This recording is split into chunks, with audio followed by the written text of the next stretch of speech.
Tech in 5. Ever wondered how top tech companies evaluate coding skills in interviews?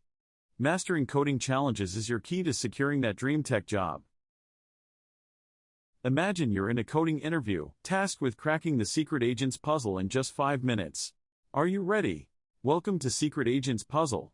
Today, we intercept a sequence of coded signals, a string of numbers with a pattern hidden in plain sight.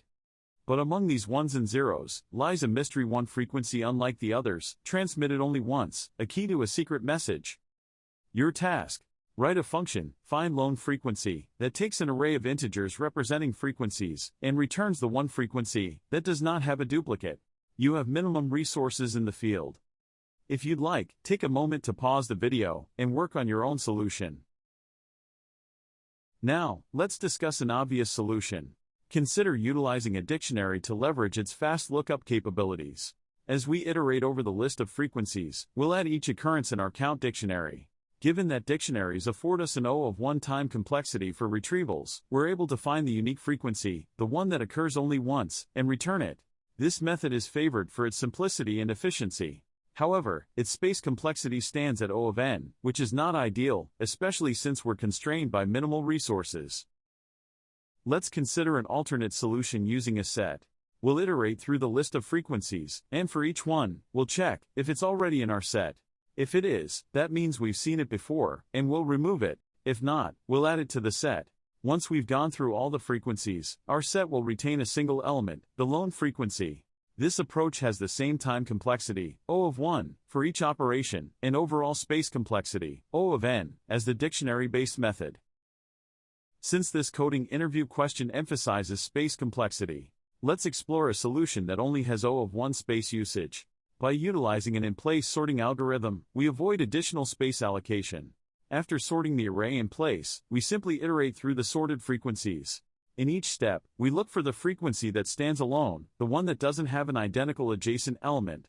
This approach ensures that we maintain a space complexity of O of 1, as the sorting operation does not consume additional space beyond the input array itself. However, this solution is not as time efficient as other solutions, because the sorting would be big O of n log n. Let's now turn to a solution that offers us the best of both worlds, a time complexity of O of n, and a space complexity of O of 1. To find the lone frequency among duplicates, we can use the XOR bitwise operator. XOR stands for exclusive OR. It's a logical operation that compares two bits, and returns 1 if the bits are different, and 0 if they are the same. Here's the magic of XOR for our problem. When you XOR the same number with itself, the result is 0. Why? Because every bit in the number is the same as itself, so XORing each bit with its duplicate gives us all zeros. Another magic is that XOR is commutative, meaning X XOR Y is the same as Y XOR A.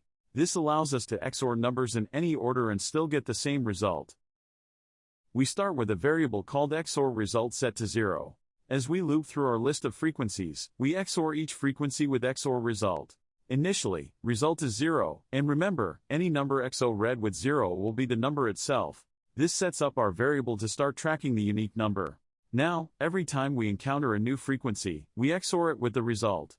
If that frequency appears again, XORing it a second time cancels it out, bringing it back to 0.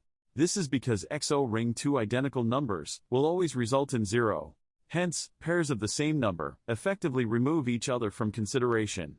By the end of the loop, what are we left with? All the frequencies that appeared in pairs have been XORed with their match, and thus turned into 0, leaving only the unique frequency in our XOR result variable.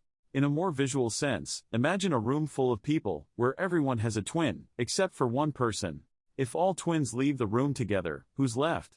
The unique individual without a pair. That's what our XOR operation does. It pairs up duplicates and removes them, leaving the unique frequency alone in the room.